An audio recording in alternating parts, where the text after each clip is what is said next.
Party కార్యకర్తలకు Telangana BJP రాష్ట్ర అధ్యక్షుడు రామచంద్రరావు వార్నింగ్ ఇచ్చారు. పార్టీ కార్యకర్తలు ఎవరైనా సరే ఇష్టం వచ్చినట్లుగా కామెంట్ చేస్తే సస్పెండ్ చేస్తామని హెచ్చరించారు. టైం కూడా ఇవ్వమని, అవసరమైతే జైలుకు పంపిస్తామని కార్యకర్తలతో అన్నారు. కొందరు తాము బీజేపీ అంటూనే బీజేపీ నేతల మీదనే పోస్టింగ్లు పెడుతున్నారని ఆగ్రహం వ్యక్తం చేశారు. వ్యక్తిత్వంను అస్సలు చంపుకోవద్దని సోషల్ మీడియా, యూట్యూబ్ వారికి రామచంద్రరావు విజ్ఞప్తి చేశారు. BJP social media legal cell సమావేశంలో బీజేపీ రాష్ట్ర అధ్యక్షుడు మాట్లాడారు. పార్టీ కార్యకర్తలు ఎవరైనా ఇష్టం వచ్చినట్లుగా కామెంట్ చేస్తే సస్పెండ్ చేస్తాం, టైం కూడా ఇవ్వం. కాంగ్రెస్, బీఆర్ఎస్ పార్టీలు ఫేక్ అకౌంట్స్ ద్వారా బీజేపీపై పోస్టులు పెడుతున్నాయి. పార్టీ నేతలు ఒక మంత్రి దగ్గరకు వెళ్తే ఫిర్యాదు చేసేందుకు వెళ్లారని రాశారు.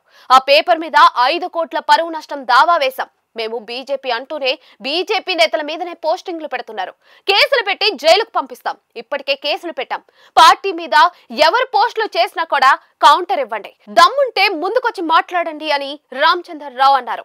డబ్బులిస్తే ఏది పడితే అది రాస్తూ ఉన్నారు, మాట్లాడుతున్నారు. ఎవరిని ఉపేక్షించేది లేదు. యూట్యూబ్ లో మాట్లాడుతున్నారు. ఒకరు దుబాయ్, మరొకరు అమెరికాలో ఉండి తిడుతున్నారు. మీరు ఇండియాకు రండి, మీ సంగతి చెప్తాం. పార్టీ కార్యకర్తలను నిర్వీర్యం చేసే ప్రయత్నం చేస్తున్నారు. పార్టీ నేతలు ఎవరిని ప్రోత్సహించినా, వాటిని ఫార్వర్డ్ చేసినా కూడా సీరియస్ యాక్షన్ ఉంటుంది. నా మీద కూడా ఫేక్ వార్తలు వస్తాయి. కాంగ్రెస్, బీఆర్ఎస్ నేతలకు వార్నింగ్ ఇస్తున్నా, మా మధ్య చిచ్చు పెట్టే ప్రయత్నం చేయకండి. సోషల్ మీడియా, యూట్యూబ్ వారికి విజ్ఞప్తి చేస్తున్నాం, మీ వ్యక్తిత్వంను చంపుకోవద్దు అని బీజేపీ రాష్ట్ర అధ్యక్షుడు రామచంద్రరావు కోరారు.